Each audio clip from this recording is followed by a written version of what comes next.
They tell you never to go near the Hartwell mine after dark, but what they don't tell you is why. The silence that hangs over those hills isn't natural. It's the silence of something buried, something no one was meant to uncover. If you stand at the edge of the sealed shaft on a moonless night, you can hear it, faint but unmistakable, the sound of crying. Not the voice of grown men, not the echo of miners trapped beneath rock, but the thin, hollow sobs of children echoing from beneath the earth. Hit that subscribe button and comment below what state you're listening from. But remember this, once you hear the full truth of the Hartwell family, you can't unhear it. The official records say the mine was closed in 1847 for structural instability. A convenient phrase, safe, bureaucratic, but that wasn't the reason. The truth, the real truth, was sealed away because it was too disturbing to record in official history. Between 1792 and 1845, the Hartwells rose from obscurity to unimaginable wealth. They pulled copper from the earth in quantities no other frontier family could match, and yet, by 1845, every Hartwell was gone, not dead in battle, not lost to plague, but erased. 3 generations wiped from existence. When the first investigators dared to enter those tunnels, what they found didn't just break the rules of mining science, it broke the rules of human decency itself.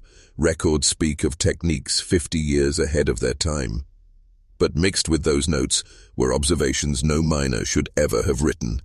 The documentation of suffering, catalogued with clinical precision. These weren't accidents. These weren't misfortunes of the frontier. These were experiments. And it all began with 3 brothers, Caleb, Silas, and Jeremiah, who carried with them the poison of their bloodline, men raised in the shadow of Pennsylvania mines where their father and grandfather had died, slow, metallic deaths. Men who had grown up watching skin turn green, bones grow brittle, and lungs collapse under clouds of invisible dust. To them, poison wasn't an enemy, it was an inheritance. When they came to Kentucky in 1792, they didn't just find copper, they found purity so laced with arsenic, lead, and mercury that it became something else entirely, a perfect mixture of wealth and death. And from that moment, their obsession was no longer just about mining metal, it was about mining life itself. Imagine standing at the mouth of that mine in 1792. The Hartwell brothers didn't see rock and soil, they saw opportunity wrapped in decay. To Caleb, the eldest, the earth was a body, veins swollen with metals, its marrow ripe for extraction. To Silas, the second, it was a scripture, nature's hidden testament waiting to be rewritten. And to Jeremiah, the youngest, it was nothing more than a cage to be broken open, no matter the cost. Hit that subscribe button and comment below what state you're listening from. But as you listen, understand this. The Hartwells weren't digging for copper, they were digging for immortality. The early years looked like success, workers poured in, families settled nearby, and the mine produced wealth so fast that the Hartwells built their own empire overnight. Mansions, carriages, and influence stretching from Kentucky all the way to Washington. But with each year, something uncanny grew beneath the surface.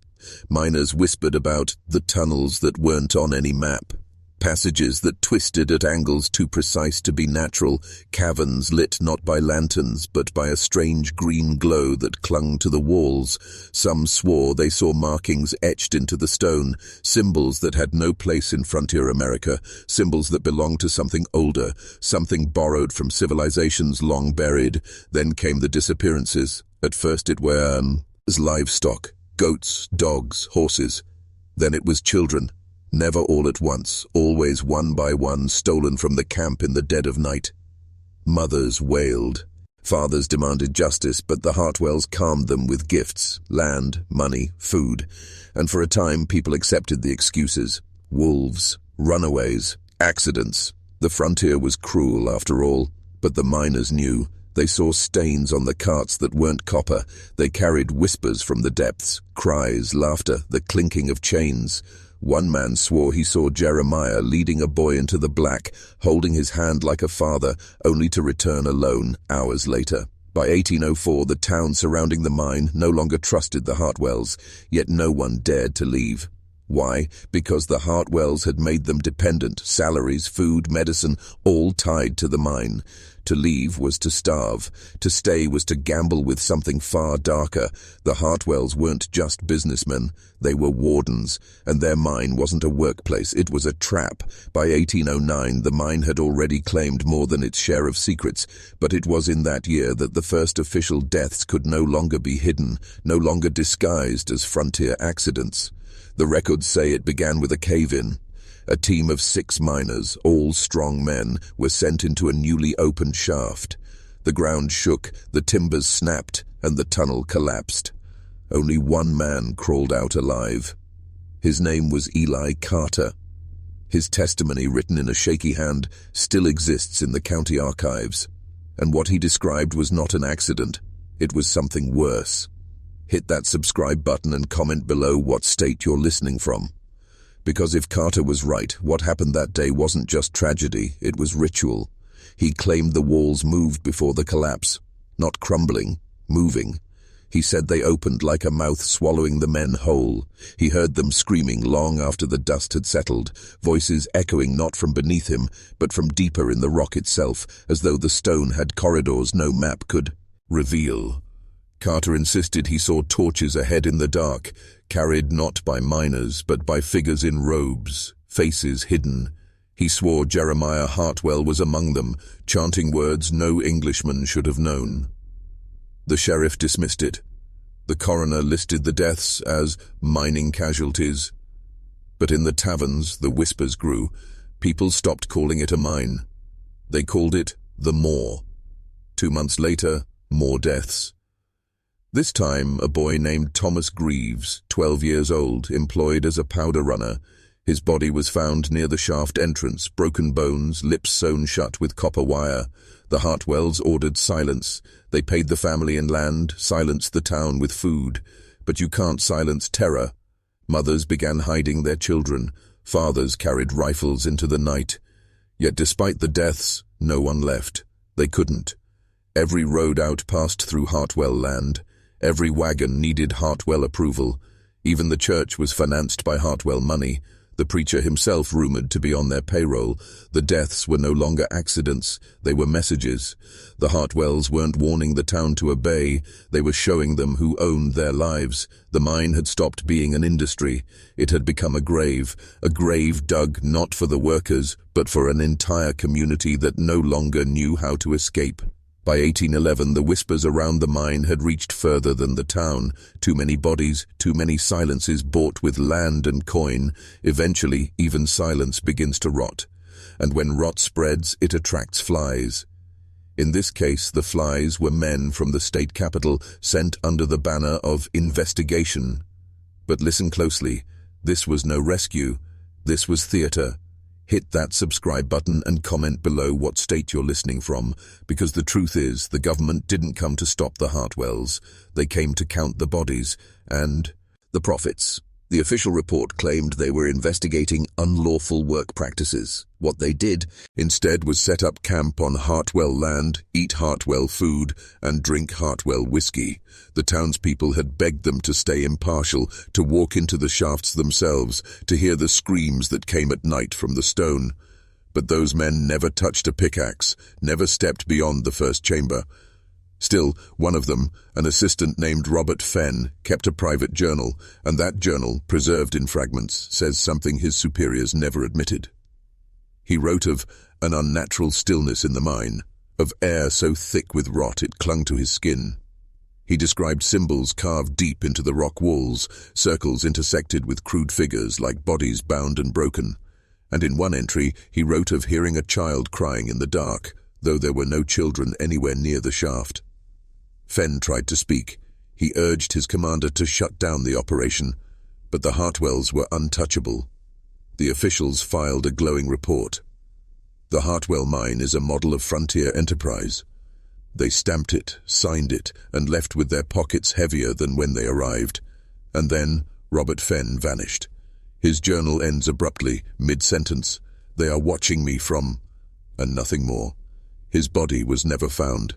His name was struck from the ledger, as if he had never existed. The townsfolk understood the message. Even the law was owned by Hartwell gold. Escape wasn't possible, not through courts, not through churches, not even through silence. The Hartwells weren't simply running a mine. They were running a system, a machine that chewed up men, women and children and spat out power. And every soul who entered the shaft became part of it. By 1813, the Hartwells stopped pretending. Death was no longer just buried in the shafts. It became part of the town's calendar. The people learned to expect it the way others expect Sunday sermons or market days. Hit that subscribe button and comment below what state you're listening from, because what I'm about to tell you sounds impossible, yet it is written in 3 separate accounts, all describing the same thing. The Hartwells began hosting gatherings at the edge of the mine. They called them safety demonstrations.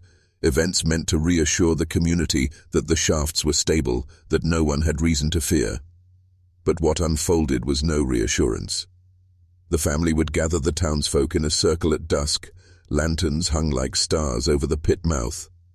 They brought forth a worker, sometimes a man accused of stealing coal, sometimes a woman who had spoken against the family. And with the calmness of men reading scripture, the Hartwells would lower the condemned into the darkness on a rope. The crowd forced to watch as the person screamed, begged, clawed at the air. The rope always came back empty. Children wept. Mothers turned their faces away. But no one left. Leaving was worse. It meant you had something to hide. And here's the most chilling part.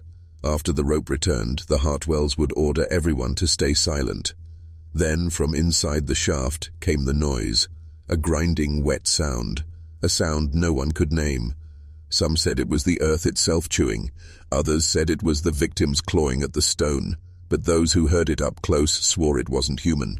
The Hartwells claimed these demonstrations were proof that disobedience had consequences, that the mine punished liars and thieves.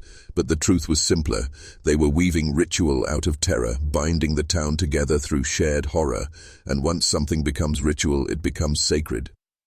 Reports say that by the end of that year, people began whispering prayers not to God but to the mine. They left offerings at the shaft, bread, coins, even locks of hair, to keep their families safe. The church bells still rang on Sundays, but fewer and fewer people came. The Hartwells had replaced scripture with spectacle. The mine wasn't just consuming bodies anymore, it was consuming faith. By 1815, the mine was no longer just a grave, it had become an industry. The Hartwells discovered something darker than coal beneath the earth, profit from fear itself. Hit that subscribe button and comment below what state you're listening from, because what you're about to hear will show you how suffering was turned into currency. The first to capitalize were the doctors. Local physicians began recording the strange conditions of the miners: skin lesions that glowed faintly in lamplight, lungs that produced dust so fine it clung to walls like soot from a candle. The Hartwells granted them permission to dissect the dead, but only under their supervision, and the bodies were not always dead when they were taken. One journal, hidden in the archives of Philadelphia, describes a procedure where a man's chest was opened while he was still breathing, his screams muffled by coal rags, his eyes wide as the physician probed for what they called the mineral disease. The doctor signed his name proudly as if it were noble science. He was paid in sacks of coal, the Hartwells laughing that even medicine now bowed to their mine. But the exploitation didn't stop at the body, it reached the marketplace. Merchants in town began selling protective charms against the shaft, trinkets said to keep the mine from claiming you. A ribbon dipped in the shaft's water, a stone marked with chalk from the walls. The Hartwells allowed it, even encouraged it, because every coin spent in superstition was another reminder of their power. And then came the most grotesque trade of all. Rumors spread that the soil at the shaft's edge had special properties, that when mixed into ointments it healed wounds faster, that when brewed into tea it gave visions. Apothecaries in nearby towns paid dearly for it. What they didn't know, or perhaps refused to ask, was that this soil was laced with the ash of the bodies the mine never returned. The Hartwells didn't need to dig coal anymore. They had found something richer, a way to mine human desperation. Doctors, merchants, priests, they all played their part, feeding from the endless stream of death. And the town had no choice. To resist meant starvation, to comply meant survival. But survival came at the cost of their souls. By 1820, the Hartwells understood something chilling. Fear alone could not hold a community forever. Fear burns hot, but it consumes quickly. To last, it had to be reshaped into belief, into loyalty, into prophecy. Hit that subscribe button and comment below what state you're listening from, because this is the moment where horror transformed into history, manufactured not by truth, but by design. The Hartwells began commissioning plays, sermons, and even children's rhymes about the mine. They told of a divine covenant, that God himself had chosen the Hartwells to guard the Gate of Ash. Without them, the land would open, and every soul in America would be swallowed. The miners' suffering became recast as sacrifice, their deaths framed as offerings necessary to keep the wider world safe. The churches complied. Preachers thundered from pulpits that working the shaft was holy duty. Hymns were written where miners were likened to saints, their blackened lungs proof of their devotion. And the Hartwells?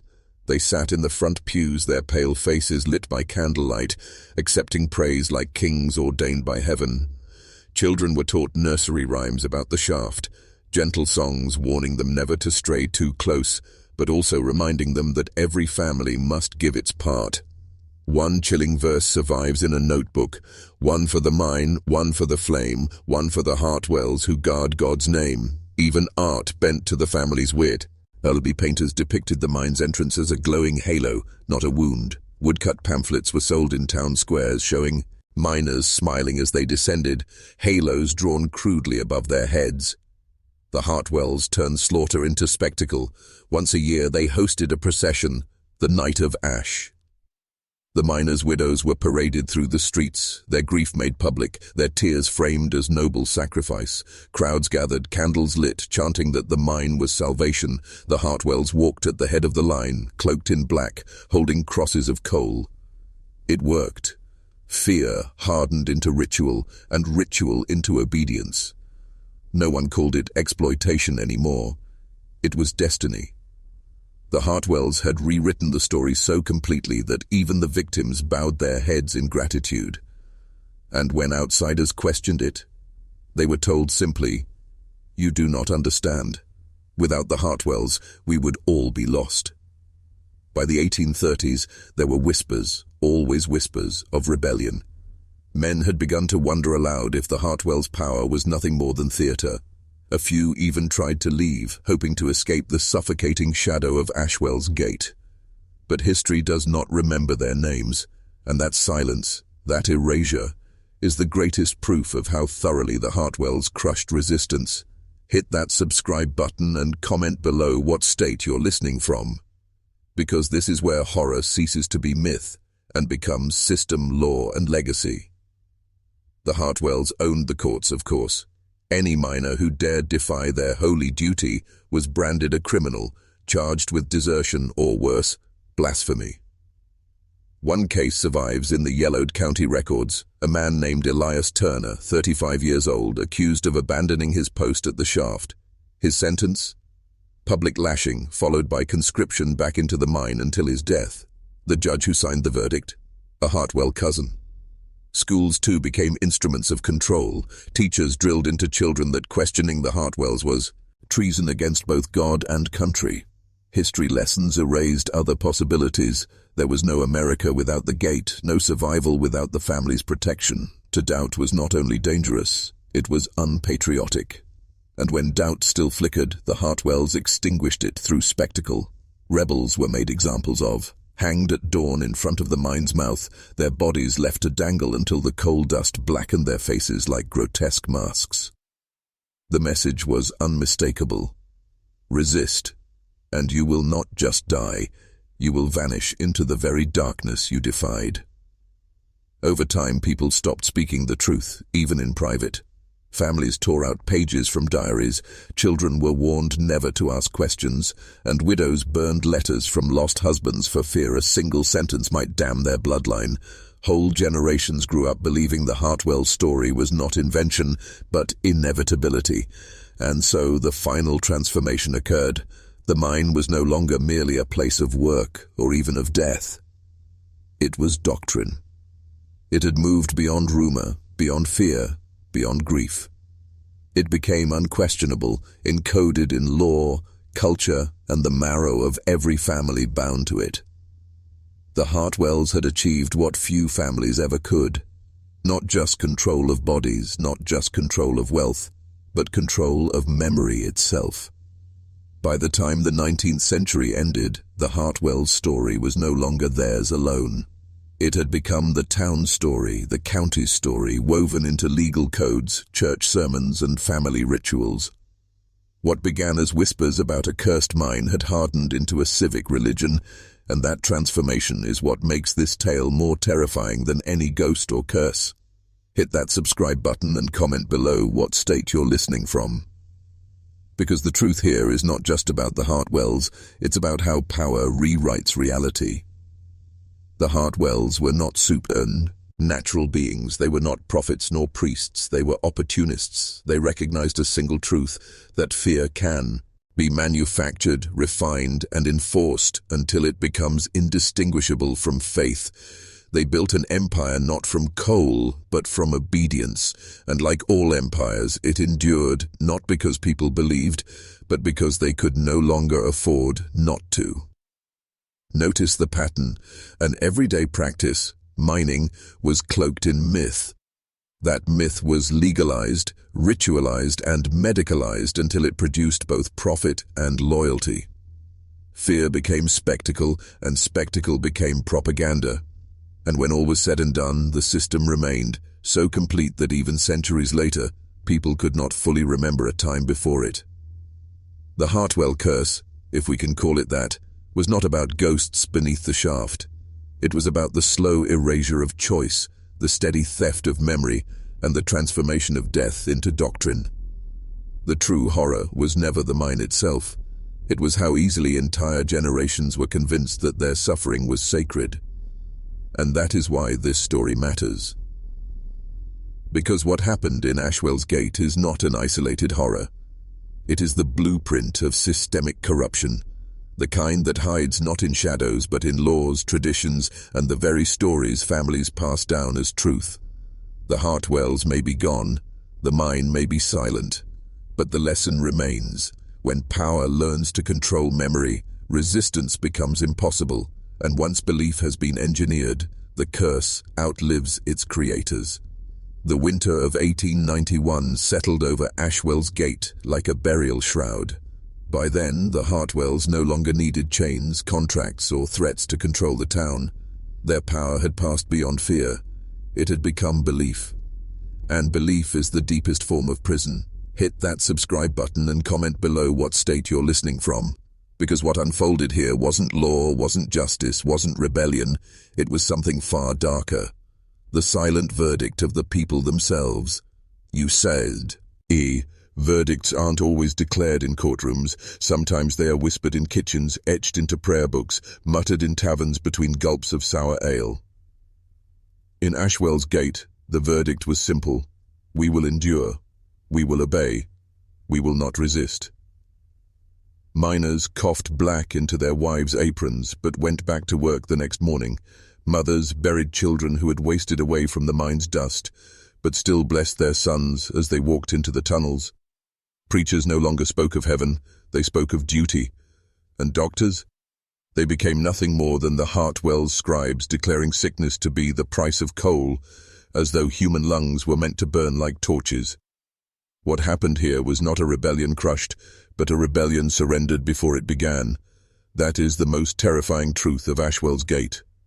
The people themselves wrote their own death sentence, not with ink, but with silence. They knew the Hartwells thrived on suffering, and yet they gave their suffering willingly, almost reverently, as though pain itself was a tithe owed to the family that ruled them. The curse had no need to spread by bloodlines anymore. It had entered their thoughts, their prayers, their sense of reality. To question the Hartwells was to question the earth beneath their feet, and no one dared to fight the ground where their dead were buried. This was the true verdict of the people. Not justice, not hope, but surrender. A surrender so total that even the grave could not erase it. For once, obedience becomes tradition. It does not end with death. It endures. Ashwell's Gate became eternal. Not because of the Hartwell's cruelty, but because its people agreed to live, suffer, and die beneath it.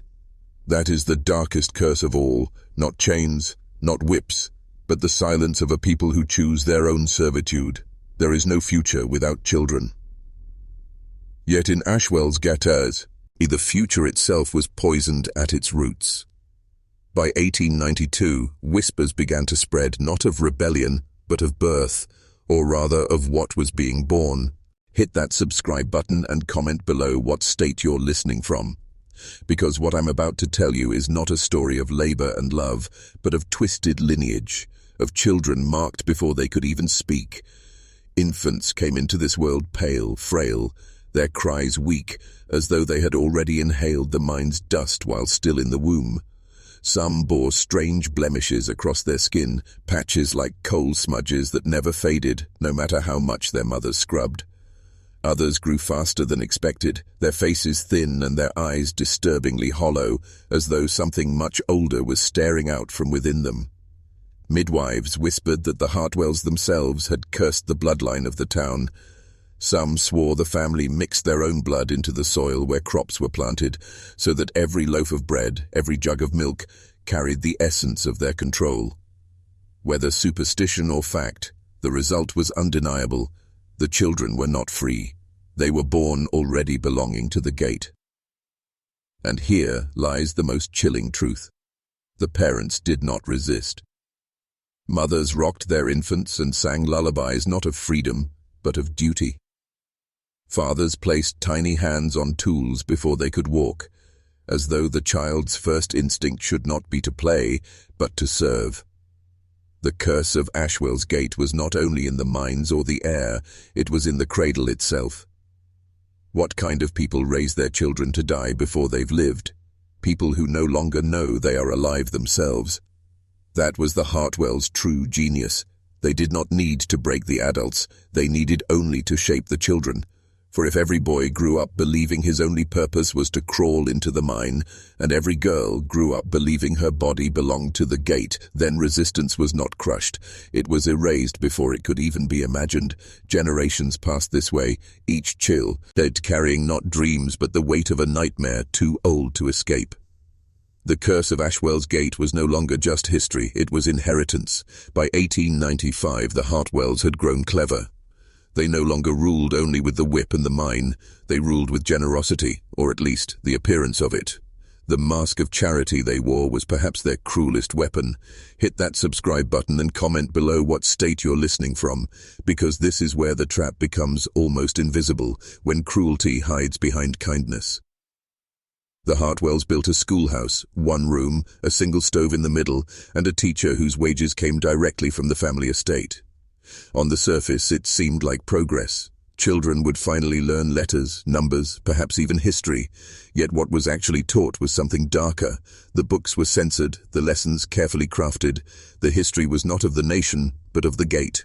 Stories of American heroes were replaced with tales of Hartwell ancestors. The children learned obedience disguised as education, devotion disguised as knowledge. Next came the soup kitchens, free meals for the hungry, bread for widows, milk for orphans. But the price of eating was silence. Those who accepted the food were told not to speak ill of the family, not even in whispers. The ladle of soup was not charity, it was surveillance. You left with a full stomach, but an empty tongue. And then there were the festivals. Once a year, the Hartwells hosted a celebration in the town square. Lanterns glowed, music played, and tables overflowed with food. For one night it seemed as though the suffering had lifted, but even here, the cruelty was hidden in plain sight. Those who had displeased the family were excluded, left standing in the shadows, humiliated before the entire town. Children learned quickly that survival meant smiling at their oppressors, even while their hands shook with hunger. Do you see the genius of it? By offering small comforts, the Hartwells made themselves indispensable. Who would dare rise against the very hand that fed them, clothed their children, and warmed their homes in winter? The mask of charity was not kindness, it was chains made invisible. And soon the people of Ashwell's Gate forgot what freedom felt like. They remembered only the warm glow of a borrowed lantern, the taste of bread they did not bake, and the fear of losing even those crumbs. Charity had not saved them. Charity had completed their captivity. By the end of the 1890s, Ashwell's Gate had become something more than a town. It was a stage, and the Hartwells were its scriptwriters. What happened in public, the sermons, the festivals, the charity, was theatre. The real power moved in silence behind locked doors and whispered deals that never touched paper. Hit that subscribe button and comment below what state you're listening from, because what I'm about to reveal shows how corruption doesn't roar, it whispers. Late at night, men from the surrounding counties would arrive at the gate. They came in covered wagons, their faces hidden beneath wide-brimmed hats. These were not ordinary men. They were judges, doctors, merchants, even preachers, and one by one they entered the parlor of the Hartwell estate, where brandy and tobacco smoke clouded the air. There bargains were struck. A doctor who turned away when the Hartwells demanded a false certificate of death for a miner who had been worked to the bone. A preacher who agreed to condemn sin from the pulpit, but never the sins of the family. A sheriff who ensured that no charge against the Hartwells ever saw a jury. In exchange, they were given gold, land, or the most precious of all, silence about their own secrets. Because the Hartwells had mastered something greater than wealth. They had mastered leverage. They knew who visited the brothels, who drank too much, who carried debts they could never repay. They knew who had blood on their hands. And when you know such things, men do not oppose you. They kneel. For the townsfolk, this web of corruption was invisible. They only saw that their pleas to officials vanished, that judges ruled against them, that doctors seemed strangely blind to suffering. To the people, it seemed like bad luck, a cruel twist of fate. But fate had nothing to do with it. It was design. The silent deals made Ashwell's Gate untouchable. From the outside, the Hartwells looked like landowners. From the inside, they were something closer to sovereigns. And those who once dreamed of escape soon realized there was nowhere to run. Even beyond the gate, the family's influence reached further than anyone dared whisper aloud. In silence, the chains grew longer. And in silence, the gate grew darker. Every empire has its archives. Every family of power leaves behind ledgers, deeds, letters, proof of their rise. But the Hartwells were different. They did not preserve their history. They erased it. And in that silence lies a truth far more terrifying than any written record could reveal. Hit that subscribe button and comment below what state you're listening from. Because once you see how the records vanished, you'll understand how power survives, not by memory, but by forgetting. It began subtly. A marriage license missing here, a deed that could not be found there. At first, townsfolk assumed the courthouse had grown careless, but over the years whole volumes disappeared. Birth registries, death certificates, land claims, all tied to the Hartwells. It was as if their bloodline floated outside the law, unanchored by paper or ink. By 1893, travelers who tried to research the town's origins in county records found blank pages where the gate should have been. The clerks offered excuses: flood damage, fire, misplaced files. Yet those who lived in Ashwell's Gate knew no flood had reached the archives, no fire had burned the courthouse. The destruction was deliberate, and still whispers grew. Some claimed that the Hartwells employed men who specialized in paperwork theft, slipping into courthouses at night with skeleton keys and oil lamps. Others swore it was the officials themselves, bought and paid for, who quietly burned the past in exchange for gold. But there was a deeper layer still. Those few records that did survive bore strange marks: missing names, blotted ink, entire lines cut away with razor blades, births rewritten, deaths concealed. It was not mere theft, it was editing, a rewriting of history itself. For the families who had lived under the gate's shadow, this meant something chilling. If your child died in the mines, there would be no certificate. If your land was taken, there would be no record. If your sister vanished into the night, she had never lived at all. Without paper, you did not exist, and the Hartwells thrived in that void. This was more than corruption, it was annihilation, not of bodies, but of memory. They understood that death is temporary when people remember.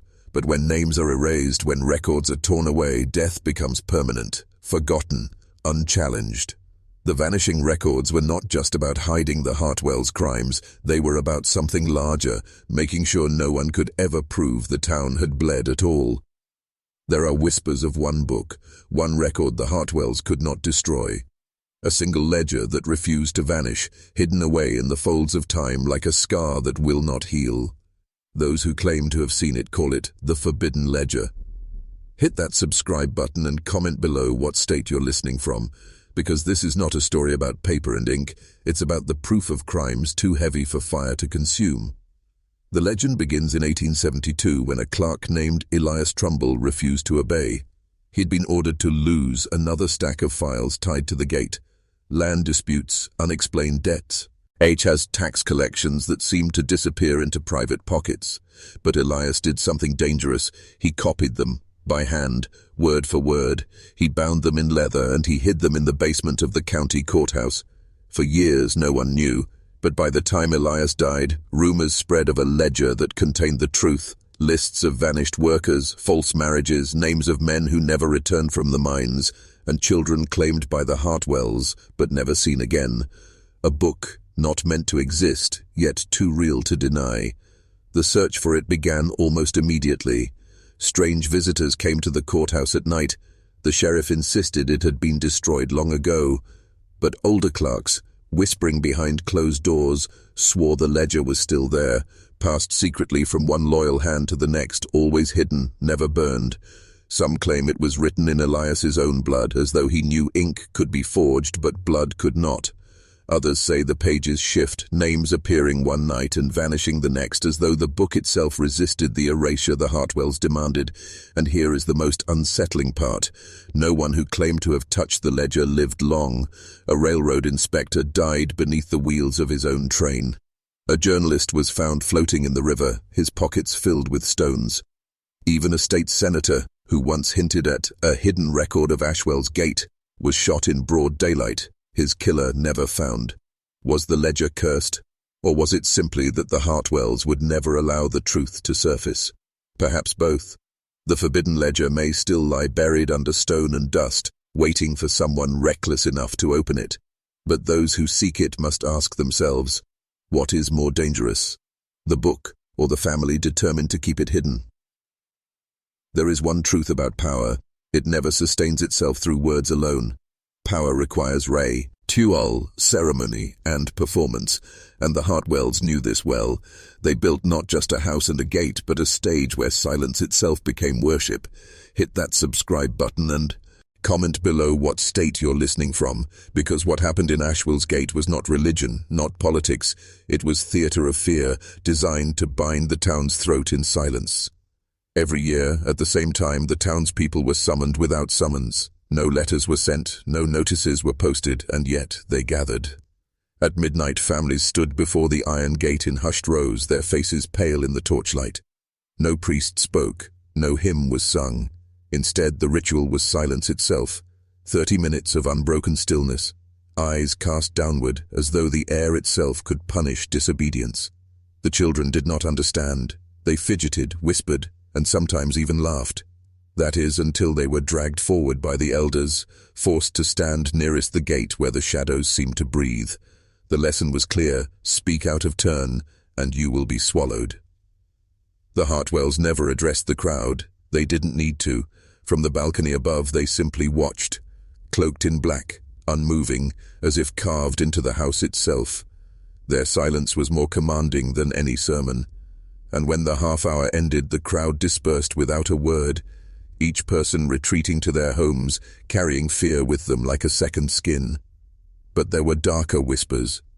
That on certain years a name would be chosen during the ritual. No one ever heard it aloud, but the chosen person would vanish within days. Some claimed the gate itself selected them, that those who felt a sudden chill or heard a faint knock from the iron knew their fate was sealed. This ritual endured for decades. Generations raised in its shadow forgot its origin, but never its terror. Even when the church condemned it as pagan, even when officials called it superstition, the townspeople still gathered, for what they feared was not the church nor the state. It was the Hartwells, and this is a silence that had become their only commandment. Ashwell's gate was not guarded by chains or laws, it was guarded by silence itself, a silence more binding than any lock, more suffocating than any prison.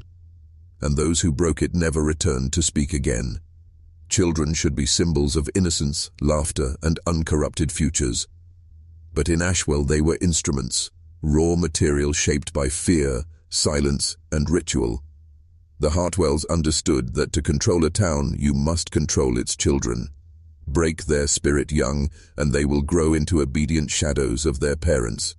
Hit that subscribe button and comment below what state you're listening from, because what you are about to hear is how innocence was stripped and turned into obedience at Ashwell's gate. The youngest were brought to the rituals as soon as they could stand. Parents held their tiny hands tightly, whispering instructions before the silence began. Don't speak, don't move, don't look at the gate too long. The rules were etched into their minds not through words but through the crushing stillness of hundreds standing around them, afraid to even breathe too loudly. When a child disobeyed, and every child eventually did, the punishment was swift. They were made to step forward closer to the gate, forced to stand alone in the torchlight while the crowd stared. For some, that was all. For others, there were stories of darker punishments, children taken into the Hartwell estate, not seen again until months later, pale, quiet, and broken in ways no words could explain. There are rumors, recorded in fragments of forgotten journals, that the Hartwells used children for more than obedience drills.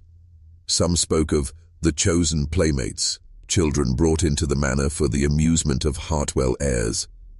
Others suggested something far worse, that children were kept near the gate during storms, their cries feeding something that lived within the iron and the stone. What is undeniable is the silence the survivors carried into adulthood. Entire generations raised under this ritual never spoke openly of their childhood.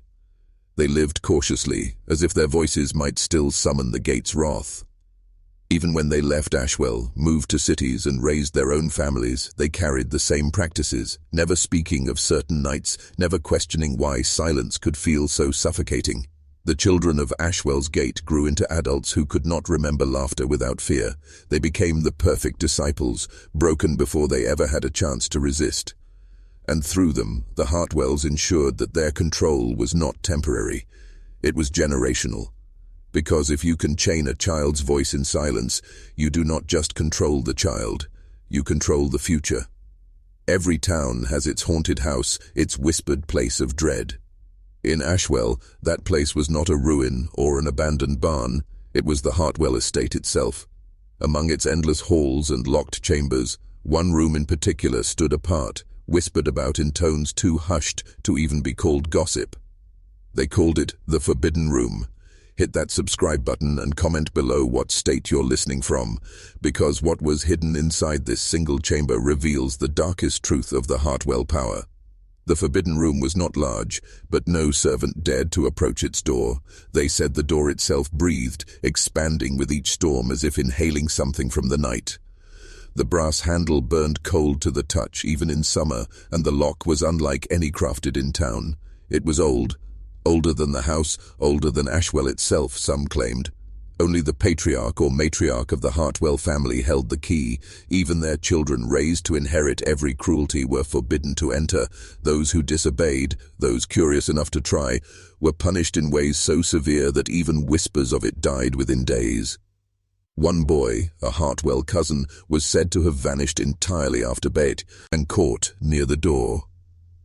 What lay inside?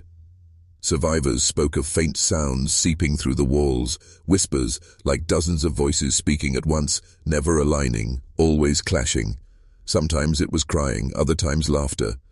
But laughter stripped of joy, sharp and metallic, echoing in ways that made no sense.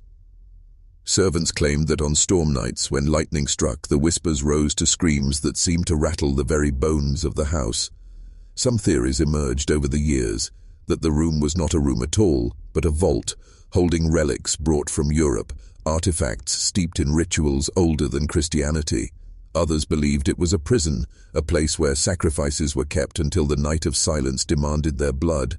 and still others said it was a doorway, not metaphorically but literally, a passage to whatever the gate outside connected to. The truth has never been proven because no one outside the bloodline ever entered and returned sane, but the Forbidden Room stood as the heart of the Hartwell power, pulsing with secrets too dangerous for daylight.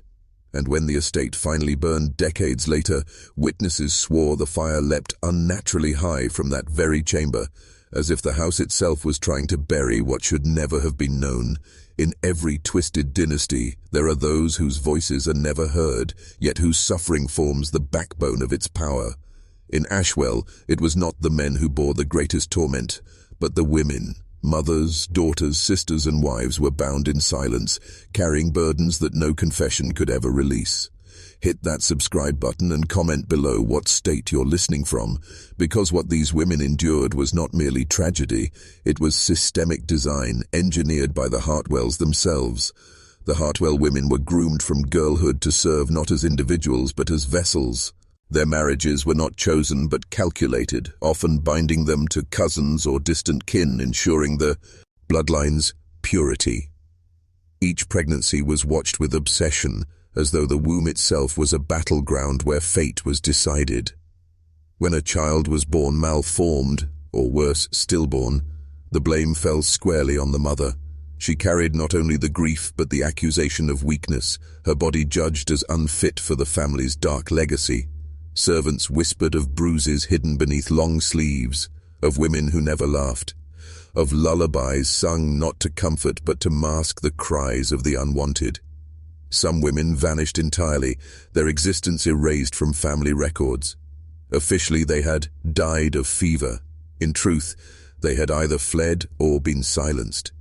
And yet, the most disturbing part was not the cruelty inflicted from outside, but the loyalty demanded from within.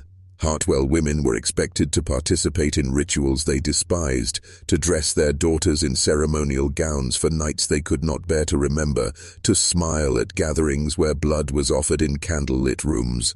Their silence was their duty, their compliance their prison. The few who rebelled, those rare women who dared to speak, were locked away in the estate's attic chambers.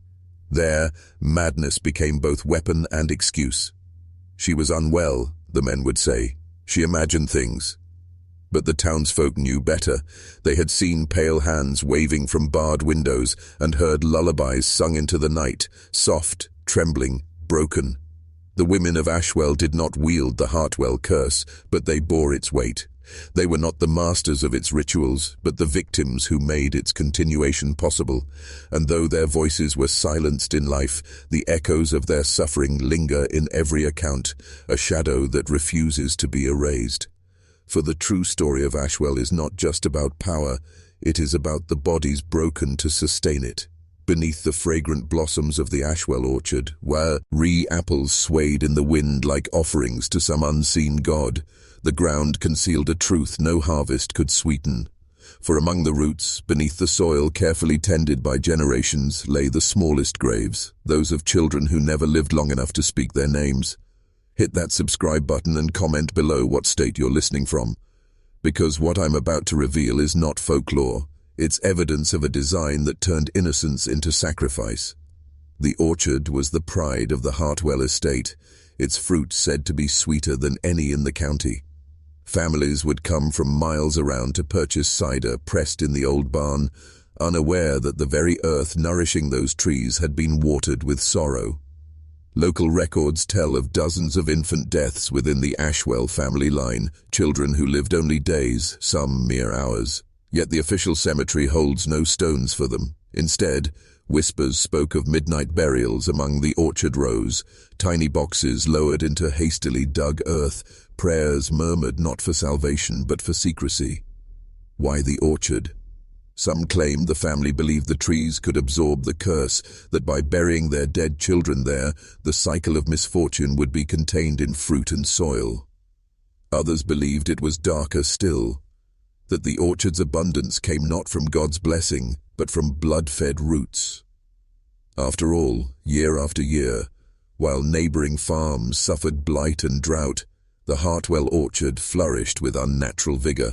There are accounts of villagers stumbling upon unearthed bones after heavy rains, small skulls washed into the open only to be swiftly collected and reburied by Hartwell men under cover of night. No inquiry followed for who would challenge the family's wealth and influence, and who among the townsfolk did not drink their cider, sweet and sharp, never asking what nourished it. Flavor. The most chilling reports came from former servants. They spoke of a ledger kept by the matriarch herself, a record of births and deaths, written in precise hand. In its margins, notes like, "Returned to the soil," appeared beside certain names. To the Hartwells, these children were not mourned as lives lost, but tallied as part of an unbroken cycle, as if their deaths were ingredients in some generational recipe. The orchard remains. The trees still bear fruit. But if you walk its rows at night, some say you can hear faint cries beneath the wind, the voices of children who never knew a life beyond the roots. It began with bells that no church claimed to ring. Low, metallic and steady, they tolled through the valley one autumn night in 1854. Farmers swore they could hear them echoing across the hills, though no steeple glowed with candlelight.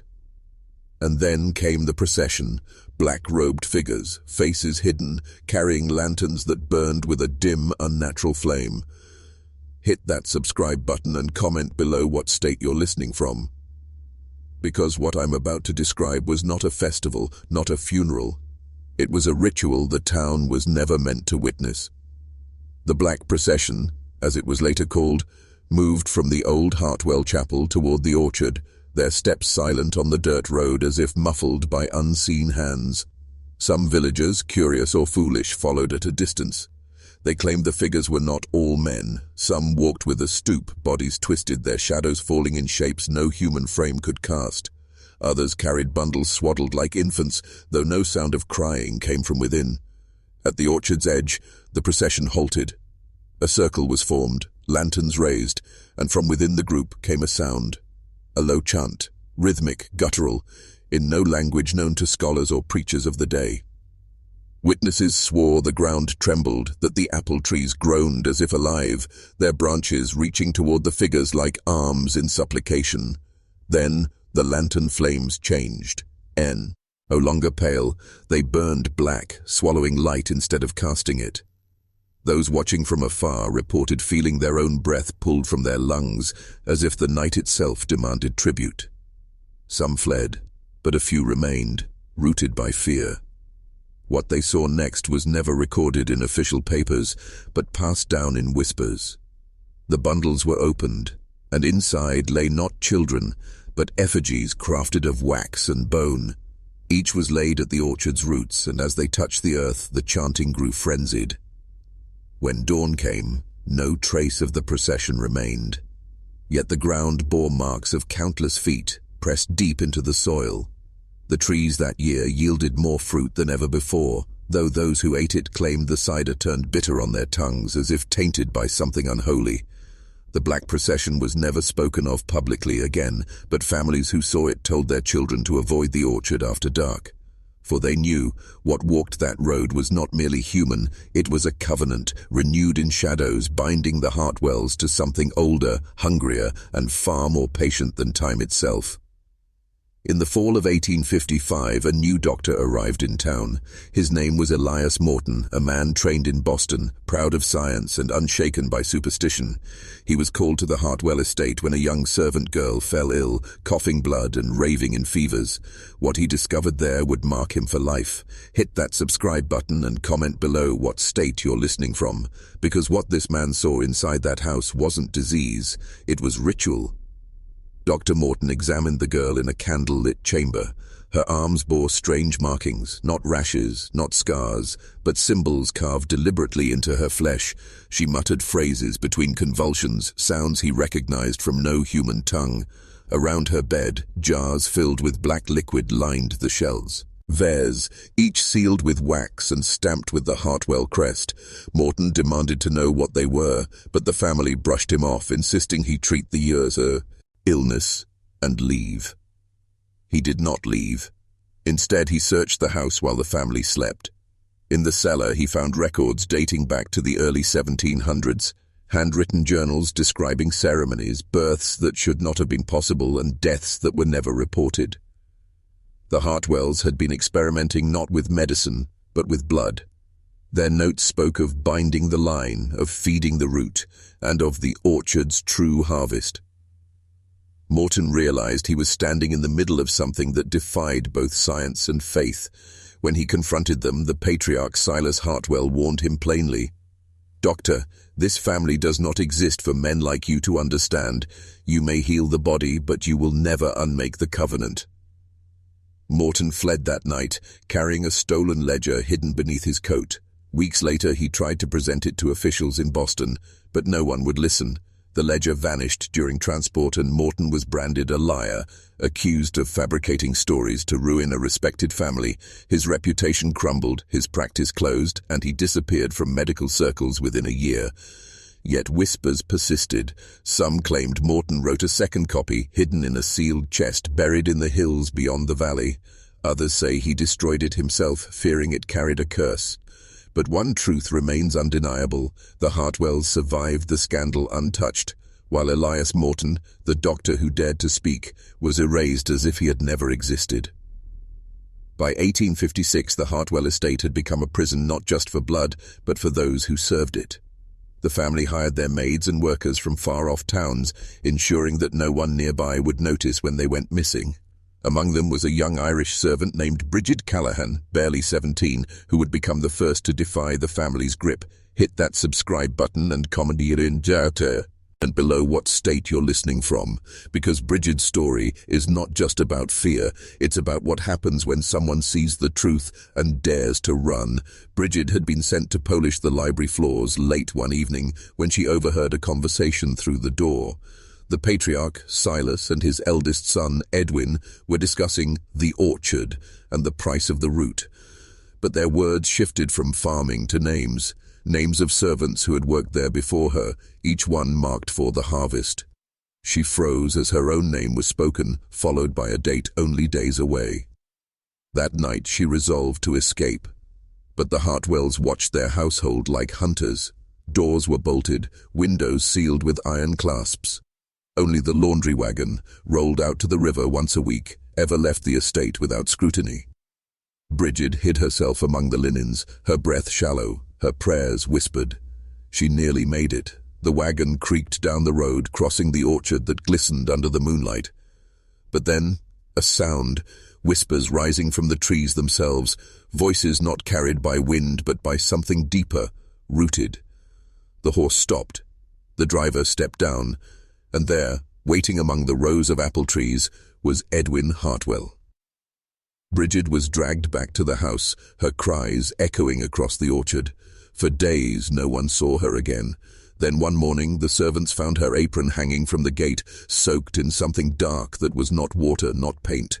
The family said she had been sent home, but every servant knew the truth. No one left the Hartwells alive. Bridget's attempt was not forgotten, though.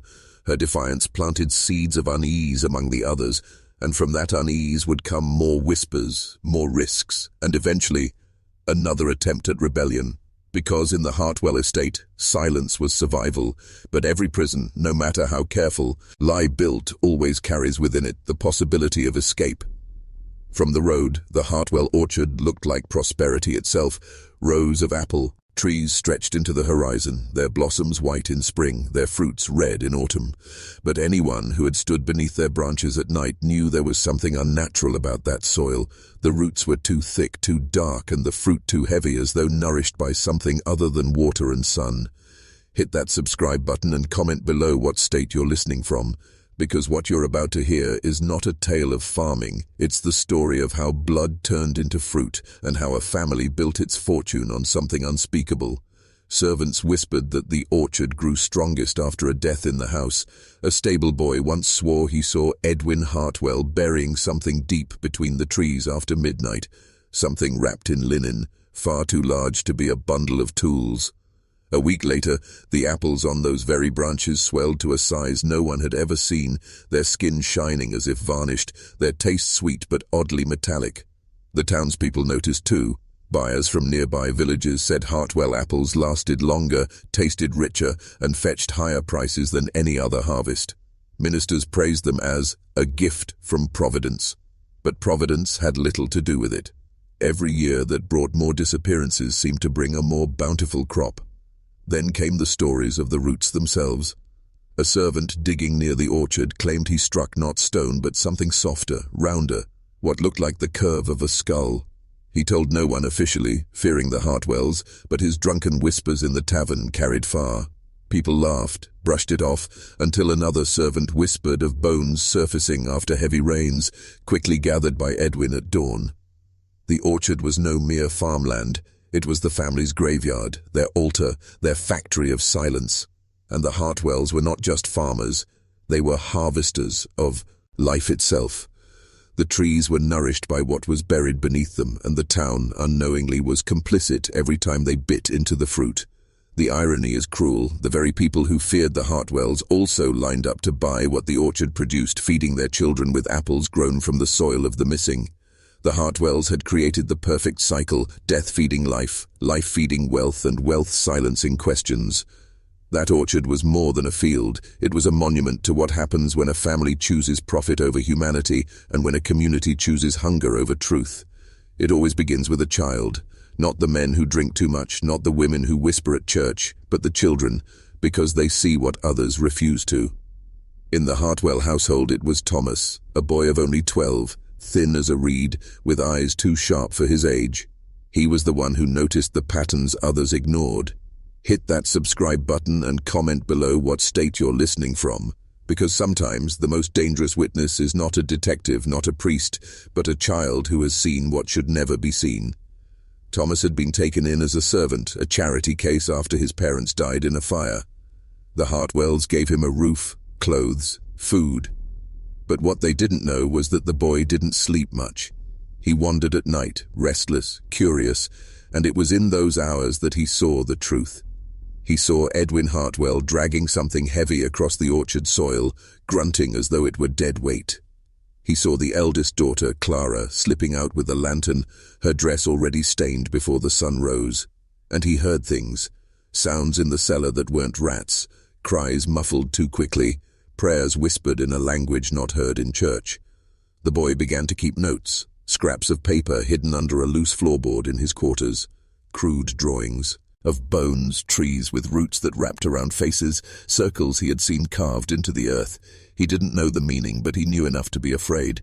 Then came the mistake. One morning he let slip to another servant that the apples taste like death. The words traveled faster than he imagined, reaching ears that should never have heard them. By sundown, Edwin Hartwell himself was in the boys' quarters, turning over the bed, the table, the floorboards. The notes were found. Every page, every drawing, every word the boy had dared to preserve. Thomas vanished that same night. The Hartwells claimed he had run away, ungrateful for their care, but the servants knew better.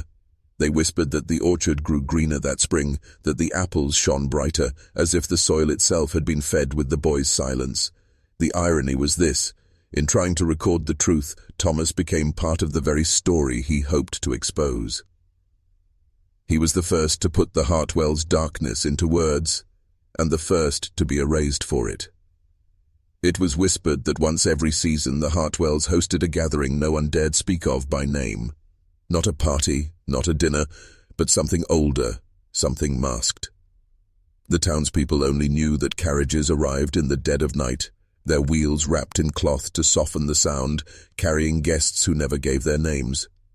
Hit that subscribe button and comment below what state you're listening from. Because when men wear masks, they do not hide their faces. They hide their shame. The gathering always took place in the grand hall of the Hartwell estate, but the windows were covered, the lamps shaded.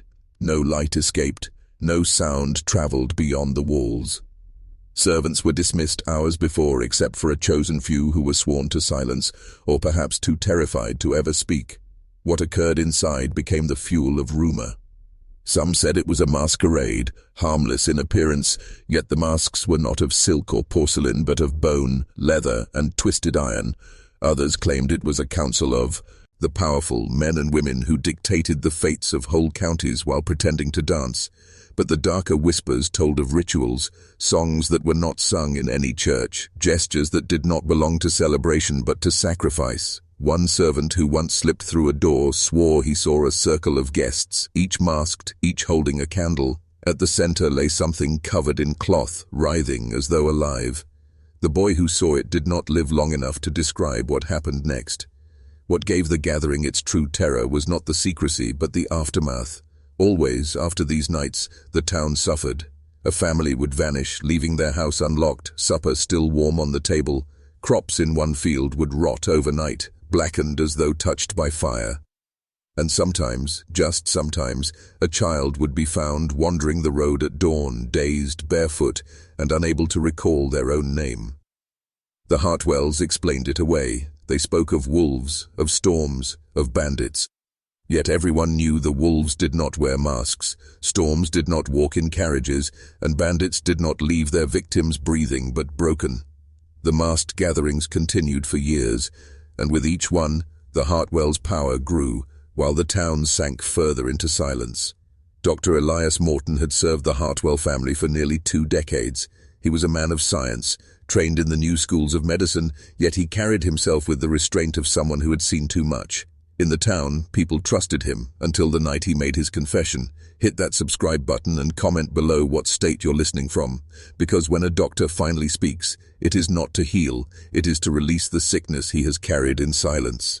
Morton revealed that his service to the Hartwells had never been simple medicine. He was summoned at strange hours, not to treat fevers or broken ones, but to tend to injuries that made no sense. Wounds carved in precise patterns, burns that resembled symbols, bruises arranged not by accident but by design, as though someone had struck the body with ritual intent. The first time he questioned it, Charles Hartwell himself placed a hand on his shoulder and said, "You are not here to ask why, doctor. You are here to preserve what must remain hidden." Morton obeyed, but each case grew darker, more grotesque. There were nights he swore the patients he tended were not Hartwells at all, but strangers brought in from beyond the town. They never spoke, never looked him in the eye. They only moaned softly, as though their suffering was part of some bargain. The breaking point came when Morton was summoned to the cellar. He expected another injured guest. Instead, he found a child, unconscious, surrounded by chalk markings on the stone floor.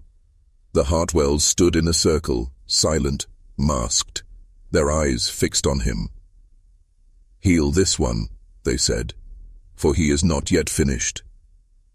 Morton obeyed that night, but his soul fractured. Weeks later, drunk with guilt, he confessed to a priest, then to a friend, and finally in whispers to anyone who would listen. Yet the more he spoke, the weaker he became. His hands began to tremble, his voice cracked, his mind slipped. Within months, the once reliable doctor was reduced to a raving figure, wandering the streets, muttering about children, chalk, and circles of fire. The town dismissed him as mad, conveniently so, for when truth emerges too close to power, madness is the safer explanation, and so Dr. Morton became a warning, proof that even science could be broken by secrets too dark to bear. They called it scratching at first, a harmless nuisance, just the restless sound of rats in the walls of the Hartwell house. But rats do not whisper, rats do not cry, and soon the sound became undeniable, the voice of a child, muffled, pleading, trapped within the wood and stone. Hit that subscribe button and comment below what state you're listening from. Because when a house begs to speak, it is not the walls you should fear, it is what has been sealed inside them. Servants swore they heard it first, a whimper, then a faint "Mama." They searched every room, every crawl space, but the house yielded nothing. Still the sounds continued, soft thuds in the night, fingernails dragging along the plaster, the gasping hiccup of a sob. Some claimed they saw small hands reaching from the cracks only to vanish when touched. The Hartwells dismissed it. Nerves, they said, overwork, the imagination of simple people. But even Charles Hartwell could not ignore the night his guests heard it. A dozen prominent men and women gathered for dinner fell silent as the cry rang out, "Please let me out." The voice was weak, yet clear, coming from the very walls surrounding them. After that, strange repairs began. Workmen were hired, always at night, patching sections of plaster and replacing wooden beams. When asked, they would not answer what they found inside. Only one man spoke, long after he'd fled town. He claimed he saw bones, tiny bones, the remains of children bricked into the structure as though the house itself demanded payment. And yet, there were whispers that not all were dead. Some children were sealed alive, their muffled cries fading over days, sometimes weeks. Their final prayers and screams became part of the house, an echo that never left. Visitors swore that if they pressed their ear against the walls of the Hartwell house, they could still hear it, the shallow breath of someone waiting trapped in the darkness. Some ran from the sound. Others pressed closer, unable to resist until a sudden pounding came from the other side, a pounding that matched their heartbeat. The Hartwells called these claims hysteria, but hysteria does not leave scratches on the inside of freshly sealed plaster. Hysteria does not leave blood seeping from cracks in the floorboards. The truth was simpler and far more terrifying. The Hartwell house was not built to protect the living. It was built to hold the sacrifices inside. Every powerful family keeps records. The Hartwells were no different. But this was no simple account book of land deeds and debts. This was a ledger written in ink that turned brown with time, and in places read with something far older. Hit that subscribe button and comment below what state you're listening from. Because when the truth of a family is written down, it is not for the world to see. It is for the family to remember, and for outsiders never to survive. The ledger was discovered only once by a clerk brought in to organize the Hartwell archives. At first glance it seemed mundane, pages listing names, dates, transactions. But the more he read, the more the ink burned his eyes. Each entry carried not just numbers, but conditions. Payment received, 1 calf. Debt settled, 1 child. There were entries of disappearances in the town that matched perfectly with the scrawled notes in the margins. Taken to the cellar. Given to the walls. Promised to the fire. And beside each entry a signature, not only of Charles Hartwell, but of those who came before him. Each generation had signed, as if keeping tally of sacrifices owed, a debt carried through centuries.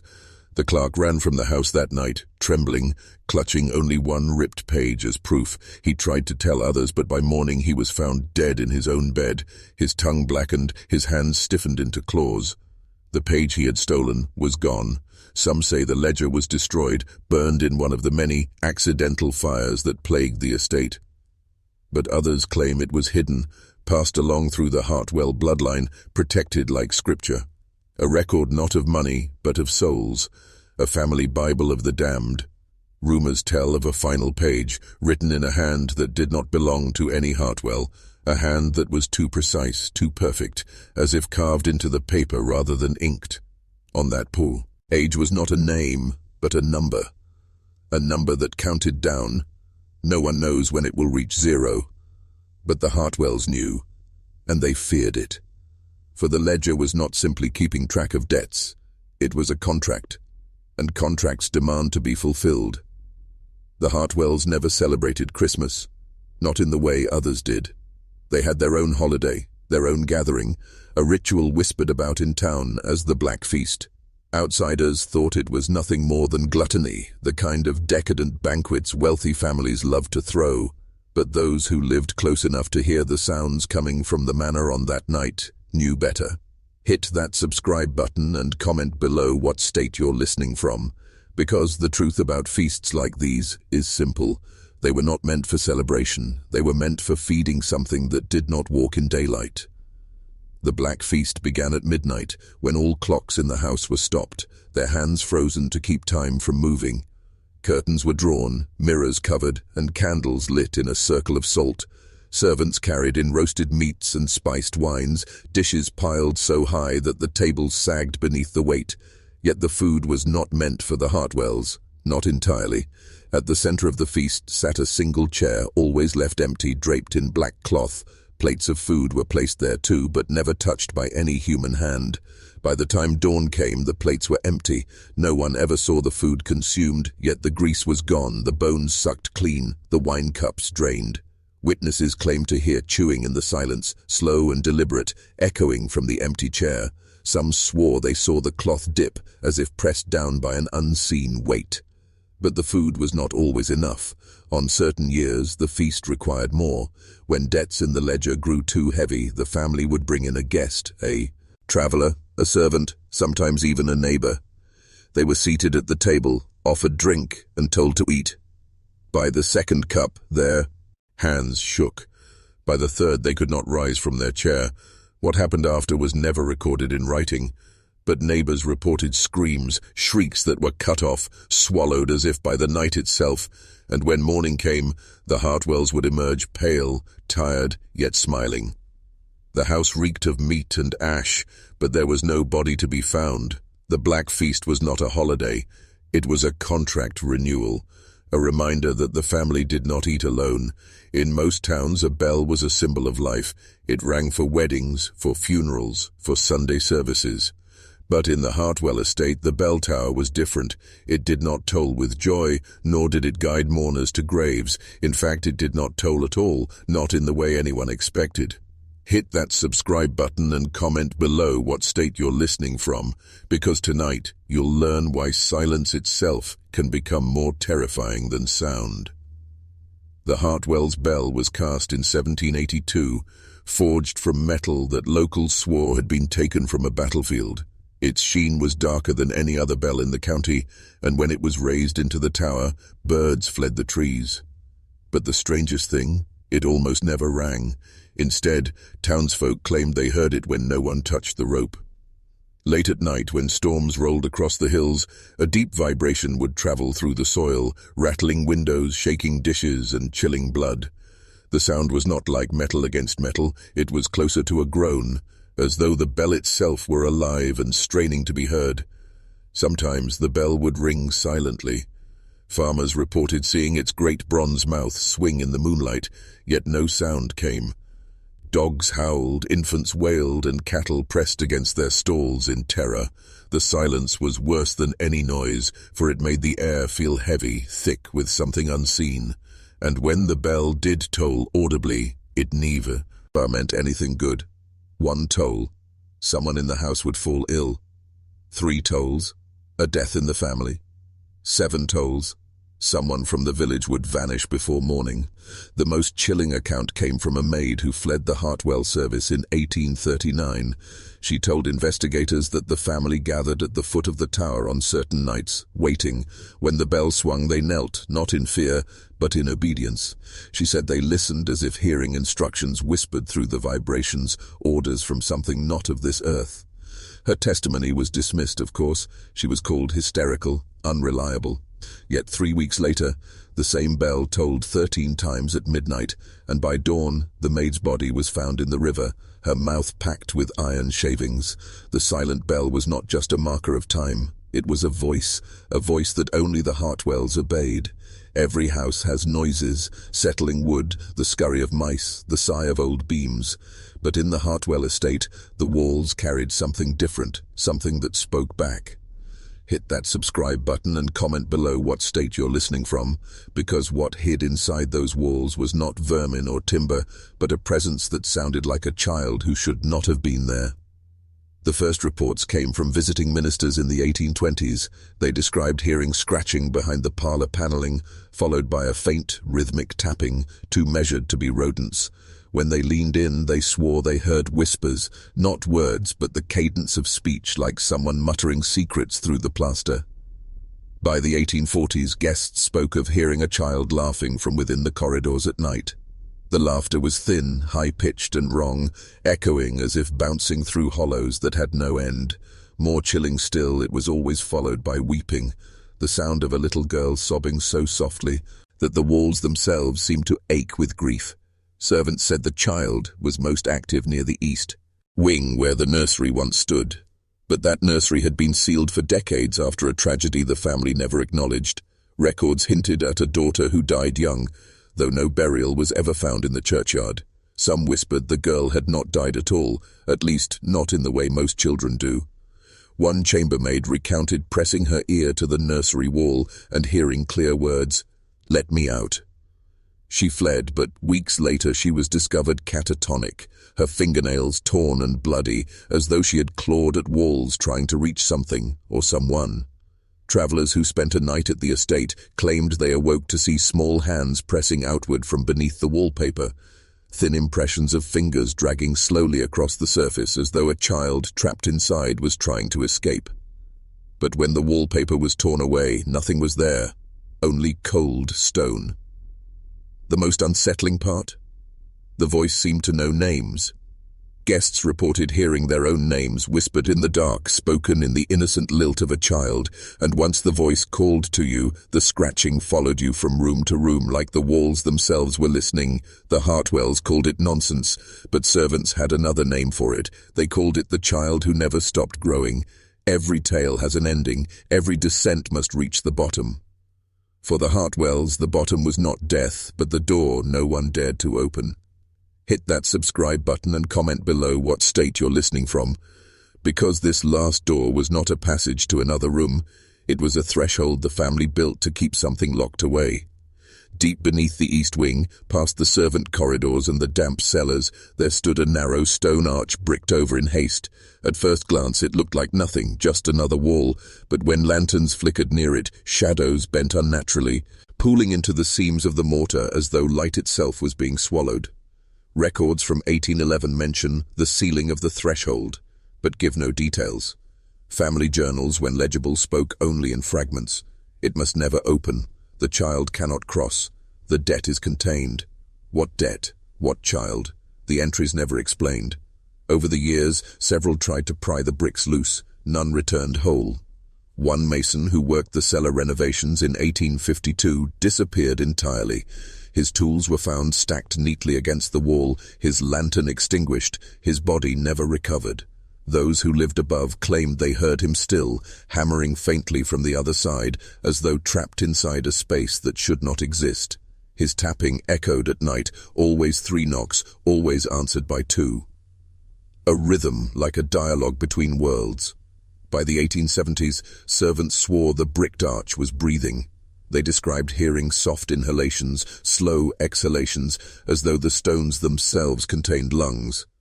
Dust would fall in tiny puffs from the mortar joints, as if stirred by something shifting within. The final journal entry of the Hartwell line, written in a shaking hand, was discovered decades later. It read only, "The door dreams. When it wakes, there will be no Hartwells left to answer it." That entry proved true. Within a generation, the family was gone. Some died. Some vanished. Some left and never dared speak of where they came from. The estate rotted in silence. But the bricked arch remains. And if you stand in the cellar long enough, in the stillness of midnight, you may hear it. Not knocking, not breathing, laughing. A child's laughter, muffled but clear, waiting for someone to unseal the threshold. Because the final door is not closed, it is only waiting.